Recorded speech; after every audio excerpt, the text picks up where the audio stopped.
পাকিস্তানকে ৯-১ গোলে উড়িয়েছে বাংলাদেশ, চ্যাম্পিয়ন হচ্ছে আজ।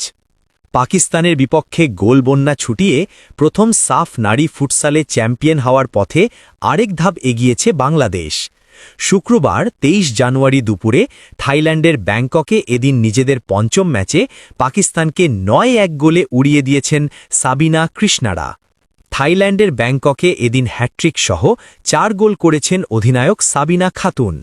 জোড়া গোল আসে কৃষ্ণা রানী ও নওশান জাহানের কাছ থেকে। বড় জয়ে ৫ ম্যাচে ১৩ পয়েন্ট নিয়ে টেবিলের শীর্ষে আছে বাংলাদেশ। সমীকরণ মিললে বাংলাদেশের শিরোপা নিশ্চিত হতে পারে আজই। টেবিলে ৯ পয়েন্ট নিয়ে ২-এ আছে ভারত, ১ পয়েন্ট কম নিয়ে টেবিলের ৩-এ ভুটান। আজ ভারত যদি ভুটানের বিপক্ষে ড্র করে তাহলে ভারতের ১০ ও ভুটানের হবে ৯ পয়েন্ট। সেক্ষেত্রে বাংলাদেশ যদি হেরে যায় শেষ ম্যাচে তবুও চ্যাম্পিয়ন হবে।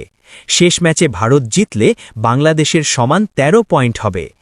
সাফের বাইলজ অনুযায়ী দুই দলের পয়েন্ট সমান হলে হেড টু হেড লড়াইয়ে যে এগিয়ে থাকবে সেই দল চ্যাম্পিয়ন হবে। ভারতকে আগেই হারানোর ফলে পয়েন্ট সমান থাকলে চ্যাম্পিয়ন হবে বাংলাদেশ। সেই পথটি পাকিস্তানকে উড়িয়ে মসৃণ করেছেন বাংলাদেশের মেয়েরা।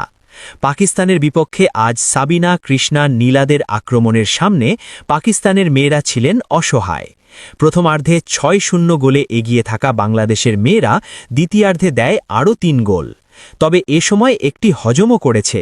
তবে বড় জয়ের হাসি নিয়েই মাঠ ছাড়েন সাবিনাদের দল।